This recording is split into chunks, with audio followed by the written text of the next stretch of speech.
Olá, família palmeirense! Sejam todos bem-vindos aqui no canal. Se você não é inscrito, se inscreva no canal, clique nas notificações. Vamos para o vídeo sem demora. Avante palestra. Abel, olá. Theo Bueno, do canal do Paulo Massini. Boa noite. Primeiramente, parabéns pela vitória. Abel, depois do gol anulado do Gustavo Gomes, o Palmeiras parece que teve uma dificuldade de encaixar jogadas ofensivas, de levar perigo ao gol do Novo Horizontino, e isso fez com que o Palmeiras não ampliasse essa vitória. Primeiro eu queria que você falasse sobre isso, se você também sentiu que o Palmeiras teve uma dificuldade após o gol anulado, e também queria que você comentasse sobre o próximo jogo de domingo. A gente sabe que o Novo Horizontino ofereceu muito problemas aos rivais, e queria que você falasse se você analisou essas partidas do Novo Horizontino nas quartas e também na semifinal, e se pode tirar alguma coisa dessas últimas rodadas do Novo Horizontino. Olha, primeiro dizer-te que foram as duas melhores equipas que chegaram à final. Essa é uma. Segundo, estavam previstas duas dificuldades. A primeira, a do nosso adversário, pela forma como joga, pela forma muito bem organizada que joga, e a segunda, um dia menos de recuperação, que íamos sentir isso na segunda parte. E portanto, eu acho que essas foram as duas grandes dificuldades, como tu disseste bem. O nosso adversário acho que se organizou muito bem, saiu para a transição quando tinha que sair.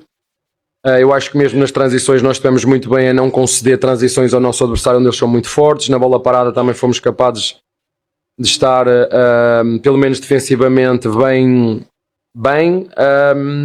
E depois que te posso dizer, acho que nós na primeira parte entramos fortes, dinâmicos, fizemos o primeiro golo, a seguir temos uma no poste do Alain. Mesmo ao acabar a primeira parte temos um cruzamento do Andreas e eu não sei quem é que falha o cabeceamento dentro da área, mas Murilo, uma oportunidade também muito boa da nossa parte. E depois na segunda parte, como tu disseste bem, eu tenho que concordar contigo. Acho que tirando esse golo anulado de livre e uma jogada do Kelvin que finaliza dentro da área, acho que o nosso adversário nos conseguiu bloquear. Portanto, o primeiro objetivo era ganhar uma vantagem aqui. Agora vamos na casa do nosso adversário, como tu disseste bem. Acho que este é um adversário que já mostrou que tem qualidade e que está por mérito na final. Portanto, uma final é sempre difícil e não é nada que nós já não estivéssemos à espera. Verdade, pelo cansaço do Sousa também no segundo tempo. Um bocadinho, vocês viram o último jogo como eu, sabem. Eu acho que foste tu que me fizeste essa pergunta, que viram o Vitor Roque sair a chorar, não foi um de vocês que me fizeram. E portanto, a diferença está entre 2 ou 3 dias de recuperação. Já vos disse isso várias vezes. Com tão pouco tempo de recuperação é sempre difícil. Já é chover no molhado. Parece desculpa, mas não tem como. É diferente teres 2 dias ou 3. Eu digo isto há 5 anos e se tiver aqui mais 5 ou 10 anos vou dizer a mesma coisa. Acho que é uma coisa que temos todos que pensar. Como não é a minha função, mas tem que ser. Portanto, se ele não jogou é porque alguma coisa tinha para não jogar. A equipa está bem, a equipa está com boas dinâmicas. É um jogador que nos ajuda. Uma equipa não joga só com os 11 que entram. Até porque há muitos jogos que se decidem na segunda parte, se fores estar atento a isso. Portanto, nós temos que ter bons jogadores dentro e bons jogadores no banco. E ele é um bom jogador que nós contratamos. E quando jogar de início vai jogar, e quando tiver que ficar no banco entrar, como todos os outros. Aqui somos todos iguais. Dentro do clube somos todos iguais. Não é pela idade, nem pela cor, nem pela experiência, nem pelo... precisa de jogar, vai jogar. Ele ou qualquer outro, mas é uma opção que temos, que pode entrar do banco e pode entrar de início, quando o treinador quiser. Abel, tudo bem? Resultado com esse 1-0 formado... Como te disse ao teu colega, essas duas dificuldades nós previmos antes, aliás, já tinha falado aqui sobre isso, mesmo antes do jogo com São Paulo, um dos teus colegas. Uma delas, a outra, o nosso adversário, e como te disse, eu acho que nós, mesmo sabendo dessas duas dificuldades, criamos uma no poste, tivemos a de Murilo, tivemos oportunidades para poder fazer outro golo, infelizmente não deu. Preparamos o próximo jogo agora, reparar bem a nossa equipa. As duas equipas têm 3 dias de descanso e como tu disseste bem, nós sabemos da força do nosso adversário em casa, mas nós também sabemos da força do Palmeiras a jogar fora. Boa noite, Gustavo Soler da TMC.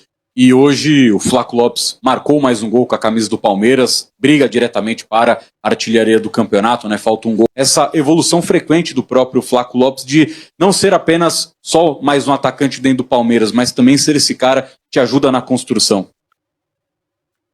Vem dentro daquele padrão que nós temos falado e que eu te falo muitas vezes. Uma equipa é um coletivo, uma equipa não pode ser só olhar para os aspectos ofensivos. O futebol moderno hoje, o futebol atual, exige-nos um jogo coletivo forte de ataque, um jogo coletivo forte de defesa. Nós exigimos hoje que os nossos zagueiros tenham uma boa saída de bola. Hoje exigimos que os nossos homens da frente, o 9 e o 10, tenham capacidade não só de atacar como defender. Vocês viram como defendeu os dois, o 9 e o 10 do No Robson, com 35 anos. Vocês viram como eles defenderam. Portanto, a defesa, a primeira linha de combate do nosso adversário à nossa primeira fase de construção começa logo nos homens da frente, os pontas a fechar bem por dentro para depois sair com gatilhos de pressão muito bem definidos, passe zagueiro, lateral e depois no passe atrasado saltam, coisa muito bem identificada e treinada pelo nosso adversário e nós pedimos isso aos nossos jogadores. Não é preciso muito mais só do que talento e qualidade técnica e ataque. Nós queremos jogadores completos, jogadores que entendam que hoje, para estar no mais alto nível, nos melhores clubes do mundo, nas melhores seleções do mundo, tens que ser um jogador completo, um jogador capaz de atacar e de fazer golos, um jogador capaz de ser solidário para aquilo que são as tarefas defensivas da equipa, porque se for fazer é muito fácil e sim, vocês entenderem isso. Eu acho que até nos jogos de rachão que vocês fazem, não é? Toda a gente quer fazer golos, toda a gente quer correr para a frente, toda a gente quer ficar na mama, né? Pelo menos em Portugal é assim que se diz, aqui não sei. Toda a gente quer ficar na frente, é no banheiro, pronto, então é isso mesmo. E depois defendem os outros. Infelizmente o futebol hoje é aquilo que vocês viram o Novo Horizontino a fazer, uma equipa solidária, onde todos defendem, e o goleiro teve muito bem. Vocês repararam 2 ou 3 bolas que entraram nas costas, diagonais curtas. Nós pedimos uma, não deu finalização porque o goleiro conseguiu fazer a dobra, uma no Ramon Sousa e outra no Arias. Portanto, como te disse, eu acho que o futebol moderno hoje exige-nos, aos atacantes e aos defesas, que sejamos completos, já para não falar nos goleiros também, mas isso é tudo uma questão de trabalho e acho que tu tens acompanhado, porque tens estado aqui nas nossas entrevistas, nas conferências, a evolução do Lopes, e tudo é um processo, como te disse.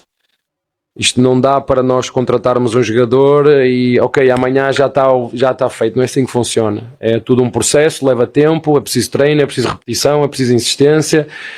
Às vezes vai acertar, outras vezes vai errar, umas vezes vai levar uns assobios, outras vezes vai levar uns aplausos, mas é sempre bom. Porque essa é a tarefa, entre aspas, fundamental dos centroavantes, é fazer golo, e mais uma vez ele acabou por fazer golo, mas como tu disseste bem, é um jogador que entende a responsabilidade de ajudar também nas tarefas defensivas.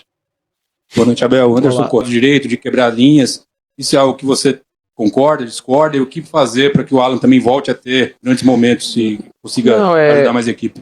É fácil, é perceber do outro lado que a marcação muito mais apertada, há laterais que dão mais espaço, que preferem guardar um bocadinho a posição e não sair logo na marcação, e quando a marcação é mais apertada é normal que os nossos pontas tenham mais dificuldade, mas ele no jogo contra o São Paulo, uma vez que o São Paulo jogava quase com 4 jogadores por dentro, nós pedimos para ele estar mais por dentro. Neste jogo acabou por estar um bocadinho mais por fora e mais direto na marcação do lateral adversário, mas acho que fez um jogo bom, podia ter feito um golo, como tu viste, numa jogada muito boa em que nós combinamos bem, que o Lopes conseguiu atrair o lateral, soltou, infelizmente não entrou, mas acho que teve bem, e depois teve que sair em função daquilo que é o desgaste, e estes homens de corredor, nós precisamos de aceleradores e desequilibradores, e temos 4 neste momento bons, e é isso. Abel, boa noite, Guilherme Pradella da Mendes. Quando o seu time está bem no jogo e aí você tem inevitavelmente uma quebra de ritmo ali, como é que você trabalha isso? E quando o teu time não está bem, como você tenta trazer de volta a equipe? Queria te ouvir com relação a isso. Olha, eu particularmente gosto. Se for uma regra adotada, ela é igual para todos. Portanto, se estivermos bem, é bom. Se estivermos mal, é bom para corrigir. Portanto, eu acho que acaba por ser igual para os dois. Quase que uma paragem técnica para relembrar e reforçar aquilo que são os nossos comportamentos, aquilo que é o plano de jogo. Eu particularmente gosto, por acaso hoje estava à espera dela mais tarde, pensei que era aos 30, pensei que estava ali, não é aos 30, mas quando acabou por ser aos 20, a primeira parte, 20 e qualquer coisa, mas como disse, eu particularmente gosto dessa paragem, dá para nós, porque já que me fizeste essa pergunta, por muito que o treinador esteja ali no banco, às vezes vocês veem treinadores que gesticulam mais e outros que gesticulam menos, mas o jogador, quando está lá dentro, e falo por experiência própria, os momentos em que o jogador ouve realmente o treinador, e durante um jogo normal, e agora é no início do jogo, ou seja, antes de começar o jogo, quando tu estás no vestiário e estás a falar com eles, ok, eles estão perfeitamente atentos àquilo que tu estás a dizer. No intervalo do jogo, eles conseguem ouvir exatamente o que tu estás a dizer. Nas paragens, agora nestas paragens com tempo, eles conseguem ouvir, porque o resto só se for uma falta e naqueles jogadores que estão aqui do teu lado, porque os jogadores que jogam no corredor contrário, o estádio cheio, tu não, mas não chega lá nada.